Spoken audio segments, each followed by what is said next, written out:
आज मालेगांव महानगर पालिका में बजट की मीटिंग थी और जनरल बोर्ड होती है, विशेष महासभा होती है, मगर आज की मीटिंग बजट की थी। वो सबसे अहम मीटिंग थी।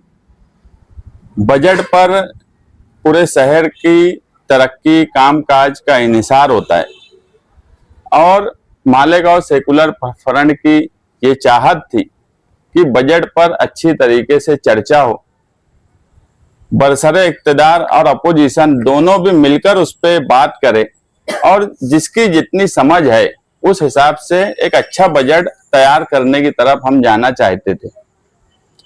और आप सब मीडिया वाले भी देखे होंगे कि हमने अपोजिशन वालों को भी पूरा मौका दिया बातचीत रखने का और बातचीत करने का। अहम सवाल यह है कि ये पहला बजट है जो प्रशासन राज में अब अवामी बॉडी के पास आया है। पिछला 3 बजट जो प्रशासक के नेतृत्व में पेश किया जाता था और वही बजट मंजूर करते थे, और वो 3 सालों में शहर ने क्या खोया क्या पाया ये भी हमारे सामने है। इसलिए ये बजट हमारे लिए बहुत अहम है और इसी पर शहर की तरक्की का इन्हिसार है। बाकी मीटिंगें होती रहेंगी, बाकी सवालात आते रहेंगे, उस पर चर्चा होती रहेंगी, मगर इतनी अहम मीटिंग में अपोजिशन का जो किरदार है वो मायूस कुन रहा। एक सवाल एकदम सीधा सा था कि प्रशासन राज में बजट आया, हॉल में बजट पेश किया गया महासभा में, उस पर अच्छी तरीके से बातचीत होना चाहिए थी और प्रशासन से सवालात पूछना ये बरसरे इक्तदार का भी हक था और अपोजिशन का भी हक था। और हमने वही कोशिश की।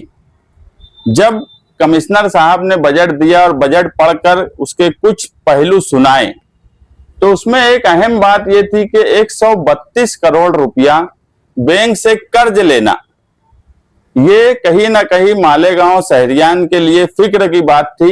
हम जो लोग चुन के आए हैं 84 कारपोरेटर्स, उनके लिए भी फिक्र की बात है कि आज तक कारपोरेशन ने बैंक से कर्ज नहीं लिया। ऐसे हालात पीछे आए कि टीचर्स की पगार के सवालात आए तो सरकार से उधार या लोन लेना पड़ा, मगर वो सरकार से लिया गया, बैंक से कर्ज कभी नहीं लिया गया। और इतनी बड़ी रकम क्यों ली जा रही है, ये मैंने सवाल पूछा प्रशासन से कि इतनी बड़ी रकम लेंगे तो ये नौबत हमें क्यों आई।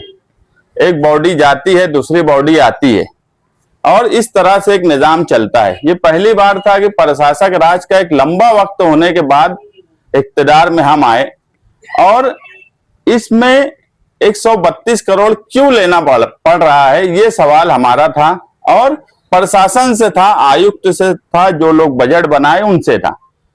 उस पर बातचीत होना चाहिए थी और हम उस पर बात कर रहे थे। उसी में एक सवाल था कि 679 लोगों की भर्ती करना है। दिखती बात है इतनी बड़ी भर्ती करना और उस भर्ती का अखराजात, उसका खर्च कैसे आएगा। तो हमारा और मेरा भी यही सवाल था कि खर्च किस तरह से किया जाएगा और क्या सोर्सेस है आमदनी के, वो प्रशासन ने बताना चाहिए। उसी में एक सवाल था, एक बड़ा सोर्स घरपट्टी का है। हम घरपट्टी बढ़ाने की हिमायत में ना कल थे ना आज इक्तदार में आने के बाद भी हम नहीं हैं, मगर किसी को छूट और किसी से वसूली ये बहरहाल बराबर बात नहीं है। प्रशासन राज में पिछले 5 साल से प्रभाग 1 में घरपट्टी बांटी ही नहीं जा रही है। जब पूरे शहर का वापिस सर्वे किया गया घरपट्टी का तो उसमें प्रभाग 1, प्रभाग 2, प्रभाग 3, प्रभाग 4 सबका सर्वे किया गया। उस पर मैंने सवाल पूछा कि आप बताओ कि प्रभाग 1 से कितनी वसूली होती है और बाकी 3 प्रभाग से कितनी वसूली होती है। ना हमारी ये चाहत है कि प्रभाग 1 और प्रभाग 2, 3, 4, हम चाहते हैं कि सारे प्रभाग में तरक्की एक तरह से हो, ये नहीं होना चाहिए कि कहीं पर तरक्की का मेयार कुछ हो, कहीं पर तरक्की का मेयार कुछ हो। कुछ लोग टैक्स ज्यादा भरते हो, उनके हिस्से में तरक्की ना आए, और कुछ जगह पर घरपट्टी ही ना बांटी जाती हो। इस पर प्रशासन कोई जवाब दे नहीं पा रहा था। आयकर विभाग उप आयुक्त तो आयकर दिनेश भाई ने उन्होंने बताया कि प्रभाग 1 में रिवीजन सर्वे जो था 7,500 घरों का जो सर्वे हुआ, उसमें सिर्फ 2100 लोगों को घरपट्टी दी गई। 5400 लोगों को 5 साल से घरपट्टी नहीं दी जा रही है। प्रभाग 2 में 5187 लोगों का रिवीजन सर्वे हुआ, जो कि 5187 लोगों को घरपट्टी दी गई। बराबर बात है, जो घरपट्टी है वो भरना चाहिए। प्रभाग 3 में 5882 लोगों का रिवीजन सर्वे हुआ, उनको भी 5882 लोगों को घरपट्टी दी गई, उनसे वसूली की जा रही है।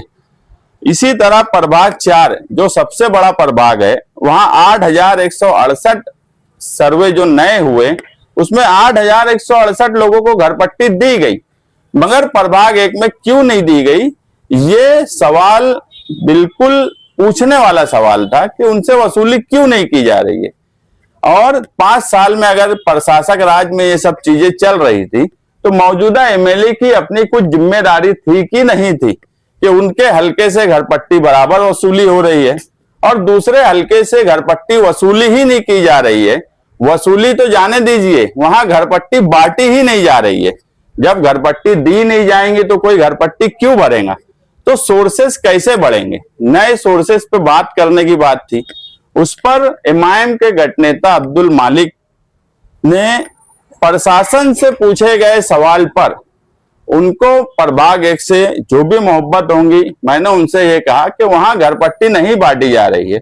उनका जो सबसे बड़ा प्रभाग, प्रभाग 4, वहां पूरी घरपट्टी वसूल हो जा रही है। मुझे ऐसा लगता था कि ये हमारे साथ में प्रशासन से सवाल करेंगे, मगर प्रशासन की दिफा में आए और आज जो मिली जोड़ है फिरका परस्तों से एमआईएम की, वो जग जाहिर हो गई, सबके सामने आ गई कि प्रशासन से सवाल पूछा जा रहा है और प्रभाग 1 में 5400 लोगों को घरपट्टी बांटी नहीं जा रही है। ये सवाल पर अब्दुल मालिक ने मुझे काउंटर किया, जबकि उस पर मुझे काउंटर करने की कोई जरूरत नहीं थी। आयकर उप आयुक्त ने साफ जवाब दे दिया कि वहां पर घरपट्टी नहीं बांटी जा रही है। उस पर सवाल जवाब होता, नए सोर्सेस कैसे इनकम के बढ़ेंगे, उस पर बातचीत होती, मगर ये सारी बातों को किनारे किया गया और एमआईएम के गठनेता और उनकी पार्टी के कुछ लोगों ने जिस तरह से हॉल में गुंडागर्दी की और जिस तरह से हॉल चलाने की तरफ गए, ये मालेगांव शहरियान के लिए बराबर बात नहीं है। हम लोग मालेगांव शहरियान की ओर से चुन के आए हैं। हमारी जिम्मेदारी है कि मालेगांव शहर के हम जहां से चुन के आए वहां तरक्की हो। वहां के लोग अगर टैक्स भर रहे हैं तो उनके टैक्स की कीमत से उन्हें वो सहूलियात मिले, मगर जो टैक्स ही नहीं भर रहे हैं वहां के लोगों से भी टैक्स वसूलने की बात होना चाहिए। मगर इन सारे मामलात में जिस तरह से एमआईएम के गठनेता ने अपना किरदार निभाया, वो कहीं ना कहीं फिरका परस्तों से मिले हुए हैं। उनके एमएलए प्रशासक राज था, कोई बॉडी नहीं थी, मगर एमएलए थे। एमएलए ने कभी ये सवाल नहीं पूछा कि वहां से घरपट्टी क्यों नहीं बांटी जा रही है। और आज एमआईएम के गठनेता का फिरका परस्तों के साथ मिलकर इस तरह का तांडव करना कि बजट मीटिंग को इस तरीके से लेकर जाना, ये बराबर बात नहीं है। बजट मीटिंग थी, मैंने 84 कारपोरेटर्स की बात की कि 4 लाख रुपया प्रशासन ने हर कारपोरेटर का पकड़ा है। मुझे बताओ, एक कारपोरेटर आज जो डीपीआर है वो सारे महंगे हो गए। एक रोड अगर हम डालते हैं, छोटी रोड भी तो 20-25 लाख की होती है। एक स्लैब बनाते हैं तो 1.5 लाख 2 लाख रुपए का स्लैब बनता है। तो हमने 84 कारपोरेटर्स की बात की, मगर उसके बावजूद भी अपोजिशन का किरदार मुस्बित अपोजिशन जैसा हॉल में नहीं रह रहा है। ये शहरियान के सामने आना जरूरी है कि उन्होंने अपना किरदार अपोजिशन का मुस्बित रखना चाहिए था। प्रशासक और फिरका परस्तों से मिलकर इस तरह से कामकाज करना, ये शहर की नुमाइंदगी नहीं हो सकती। हमने बजट आज पास किया और इंशाअल्लाह हम एक अच्छा बजट मालेगांव शहरियान को आसिफ शेख साहब की सरपरस्ती में और मालेगांव सेकुलर फ्रंट के तमाम ही मेंबरान, मेयर, डिप्टी मेयर एक अच्छा बजट बनाने की कोशिश करेंगे। क्योंकि आप खुद देखे होंगे कि जिस तरीके से बजट की कॉपी दी गई और उसमें जो खर्च बाजू और जमा बाजू हमने देखा, तो कारपोरेशन का खजाना खाली हो चुका है। हमारे लिए भी एक कांटों भरा ताज है। ताज तो है मगर कांटों भरा है, और उसको अच्छे तरीके से मालेगांव शहरियान की मुस्बित कामकाज, डेवलपमेंट किस तरीके से हो, वो कामकाज और वो बजट हम मंजूर करेंगे। बजट मीटिंग के बाद मुझे एमआईएम के भी कई कारपोरेटर्स का वहां मिले, कुछ लोगों ने फोन भी किया और ये बोला कि यार तुम्हारी बात बिल्कुल दुरुस्त थी, तुम प्रशासन से सवाल पूछ रहे थे, मगर जिस तरह से तुम्हारी बात को काउंटर किया गया और प्रभाग 1 में घरपट्टी वसूलने की बात साफ होना चाहिए थी, वो साफ नहीं होने दी गई।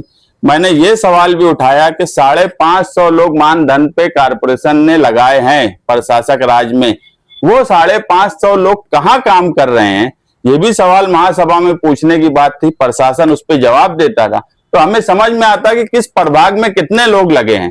क्योंकि जन्म दाखिले में जाओ वहां लोग नहीं, घर पट्टी विभाग में जाओ वहां लोग नहीं, यहां तक कि जितने खाते हैं कारपोरेशन के वहां पर कामकाज की कमी है, लोग नहीं है, मेन पावर नहीं है। साफ सफाई का निजाम पूरा प्राइवेट कर दिया गया है, यहां तक कि गटर से कचरा निकालने वाला भी प्राइवेट, कचरा उठाकर डेपो पर ले जाने वाला भी प्राइवेट, वो सारे मुलाजमीन प्राइवेट। सफाई के कारपोरेशन के कर्मचारी हैं, वो कौन से प्रभाग में काम कर रहे हैं। हमारा किसी प्रभाग से भेदभाव नहीं है, मगर सब प्रभागों के साथ इंसाफ होना चाहिए, यही मालेगांव सेकुलर फ्रंट चाहता है और इसी पर हम बात करना चाहते थे। मगर एमआईएम के गठनेता का तरीका ये मालेगांव शहरियान, खास तौर से मालेगांव सेंट्रल के हक में बेहतर नहीं था। प्रभाग क्रमांक 1 से क्यों वसूली नहीं हो पा रही, क्यों नहीं जा रही, किसका दबाव है उन पर? यही सवाल तो हमने प्रशासक से पूछा। अगर गठनेता एमआईएम के अब्दुल मालिक उस सवाल पर काउंटर नहीं करते तो आयुक्त को उस पर जवाब देना पड़ता। उन्होंने क्यों प्रशासन को बचाया, वो क्या चाहते थे ये वही जानते हैं, ये सवाल उनसे पूछना चाहिए कि एकदम साफ जवाब था। और प्रशासन का एक आदमी उप आयुक्त कर जब ये बोल रहा है कि 5100 लोगों को घर पट्टी नहीं बांटी गई है वहां, तो उस पर आयुक्त का जवाब लेने के बजाय एमआईएम के गठनेता ने जिस तरह से दफा किया, ये कहीं ना कहीं फिरका परस्तों से मिली जोड़ थी। सोशल मीडिया पर अब ये भी चल रहा है कि अब्दुल मालिक मेयर बढ़ती हुई घरपट्टी के खिलाफ बोल रहे थे और इस्लाम पार्टी के कारपोरेटर ने गुंडागर्दी। सोशल मीडिया पे क्या चल रहा है ये अहम सवाल नहीं है। आप सब लोग महासभा में थे, महासभा में ये बात बताओ कि ये सच है क्या? प्रभाग 1 के सवाल पे वो मुझे काउंटर किए। मैंने कोई गलत सवाल पूछा क्या कि प्रभाग 1 में 5100 लोगों से घर पट्टी क्यों बांटी नहीं जा रही है? वसूलने की बात तो बाद में आती। तो ये तो प्रभाग 1 में लोगों को बचाने की, अब प्रशासन को, वहां के अधिकारियों को बचाने की कोशिश अब्दुल मालिक गठनेता ने की। उन्होंने प्रभाग 2, प्रभाग 3, प्रभाग 4 के ताल्लुक से कोई बात नहीं बोली। वो क्या चाहते थे ये उनको ही मालूम। मगर कुल मिला के जो बात समझ में आती है कि फिरका परस्तों से मिली जोड़ करके अगर हॉल वो चलाना चाहते हैं तो क्लियर बोल दें कि हम फिरका परस्तों के साथ हैं। छुप कर फिरका परस्तों का साथ देना और इक्तदार में रहने वालों को काउंटर करना, जबकि तमाम ही लोग, अगर मेरी बाइट या मैंने जो हॉल में बोला, मैं 84 कारपोरेटर्स के ताल्लुक से बोल रहा था कि 4 लाख बजट देकर 84 कारपोरेटर्स को मिलेगा। उसमें मैं ये भी बोला कि अपोजिशन के लोग भी हैं, इक्तदार के लोग भी हैं, तो काम कैसे किया जाएगा, तो सोर्सेस कैसे बढ़ेंगे। एक अच्छे माहौल में मीटिंग करने के बजाय जिस तरह से गुंडागर्दी की जा रही है, ये तरीका सही नहीं है। सोशल मीडिया पे कौन क्या बोलता है वो जाने दो, सबकी आंख खुली है, सबके कान सुन रहे हैं, सब देख रहे हैं।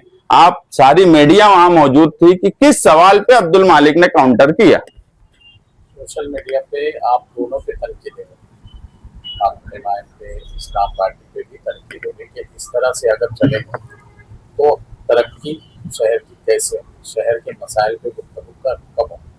मैं भी वही बात बोल रहा हूं ना कि जब मैंने सवाल प्रशासन और आयुक्त से पूछा तो अपोजिशन का काम था मेरे साथ मिलके वो सवाल का किया जाता, मगर उसको काउंटर करना, मेरे सवाल को हर वक्त काउंटर करना और इस तरीके से बात करना, जिस तरह से आज जो हुआ वो मैं भी मानता हूं कि सही बात नहीं है, नहीं ऐसा होना चाहिए। मगर ये तो अपोजिशन को सोचना चाहिए कि वो किसका दफा कर रहे हैं। अगर मेरी बात गलत है तो आयुक्त तो जवाब देता। मेरी बात तो 100% सच साबित हुई जब उप आयुक्त ने जवाब दिया कि 5100 लोगों को घर पट्टी नहीं बांटी गई। और उसके बाद ये हुल्लड़ मस्ती करना, अपोजिशन के पास कोई प्लान नहीं है। अपोजिशन हारने का दुख उनको इतना है कि वो हॉल में इस तरह की हरकत कर रहे हैं। अगर आप मुझे बताओ कि मेयर, डिप्टी मेयर वहां थे, किसी को बोलने नहीं दिया गया, ऐसा हुआ क्या? शुरुआत में ही डॉक्टर खालिद ने पॉइंट ऑफ ऑर्डर लाया, उन्होंने अपनी पूरी बात रखी, स्टैंडिंग कमेटी की उनको भी पूरी बात बोलने दी गई। आमतौर पे अपोजिशन को नहीं बोलने दिया जाता, मगर इस मर्तबा आप देख रहे होंगे हम हमेशा अपोजिशन में रहे, हमको कितना बोलने दिया जाता था ये हम भी जानते हैं। मगर आज तो तुम देखेंगे कि शुरुआत से ही अपोजिशन को पूरा मौका दिया गया, मगर वो मुस्बित बात की तरफ नहीं जाते हुए इस तरह का हंगामा करना ये बराबर बात नहीं है। अगर एक तरफ से हंगामा होगा, दिखती बात है, दूसरी तरफ भी कारपोरेटर्स हैं, उनमें भी कुछ लोगों को लगता है कि ये तरीका सही नहीं है, वो भी गुस्से में आ जाते हैं। मगर शुरुआत कौन कर रहा है ये आप देखिए। ऐसा लगता क्या हो कि ये बोलते कि शायद अब्दुल मालिक कोई सवाल कर रहे थे तो शायद खालिद हाजी इधर से जवाब देते, इस पे कुछ बात बढ़ी, ऐसा कुछ था क्या? ऐसा नहीं हुआ। मेरा सवाल आयुक्त से था, उन्होंने मेरा नाम लेके वो जवाब देने लगे। जब मेरा सवाल आयुक्त से था तो उसमें अब्दुल मालिक को बीच में बोलने की जरूरत नहीं थी। मेरा सवाल आयुक्त से था कि उप आयुक्त कर ने अगर ये बोला है कि 5100 लोगों को प्रभाग 1 में घर पट्टी नहीं बांटी गई तो आयुक्त साहब बताएं क्यों नहीं बांटी गई। तो सवाल सीधा प्रशासन से था, आयुक्त साहब से था, तो उस पर अब्दुल मालिक बीच में क्यों बोले? वो बीच में बोल सकते, और अगर खालिद हाजी बीच में बोले तो वो गलत बात हो गई। उनको बोलते कि तुम वहां जाके बैठो, तुम्हारा काम क्या था? तुम्हारा अब्दुल मालिक का काम ही नहीं था मेरे सवाल पे आयुक्त से अगर मैं जवाब मांगा तो आयुक्त थे क्या? अब्दुल मालिक प्रशासन थे, उन्होंने बजट बनाया था क्या? उनका कोई जरूरत नहीं थी उस सवाल पे बोलने की। वो जिसके भी बीच में चाहेंगे सवाल पे जवाब दे सकते, मगर अगर इख्तिदार में बैठे हुए खालिद हाजी कोई बात बोलते हैं तो उनको बोलते हैं कि तुम जवाब नहीं दे सकते। ये दोहरा मेयार कैसे हो सकता? अपोजिशन वाले कह रहे हैं कि आप लोग बोलने नहीं देते उनको। मुझे बताओ, पूरी मीडिया थी बजट की शुरुआत में, डॉक्टर खालिद ने नहीं बोला क्या? पॉइंट ऑफ ऑर्डर लाया, कोई बात हुई क्या? स्टैंडिंग का सवाल पूछा, उसके सुर में मैंने ताल मिलाया कि मैं भी स्टैंडिंग में हूं, सही बात है, क्यों नहीं स्टैंडिंग में बात आई, ये मैं भी उनके साथ बोला। तो बोलने कहाँ नहीं दिया गया? अगर बोलने नहीं दिया जाता तो डॉक्टर खालिद को शुरुआत में ही नहीं बोलने दिया जाता। मीटिंग की शुरुआत ही अपोजिशन के एक आदमी ने अपनी बात रखी, उस पर आयुक्त ने जवाब दिया, पॉइंट ऑफ ऑर्डर आया, मेयर ने पॉइंट ऑफ ऑर्डर पे जवाब दिया, तो बोलने कैसे नहीं दिया जा रहा? हर तरीके से हम अव्वल दिन से हमारी ये कोशिश है कि सबको साथ लेकर चले और सबको हॉल में बोलने का मौका दिया जाए। मगर बोलने का मौका देने का ये मतलब नहीं है कि तुम जो चाहो, किसी को भी चाहो, कुछ भी बोलेंगे। और कोई दूसरा बोलता है तो उसको बोलते हैं कि तुम वहां जाके बोलो। जब आयुक्त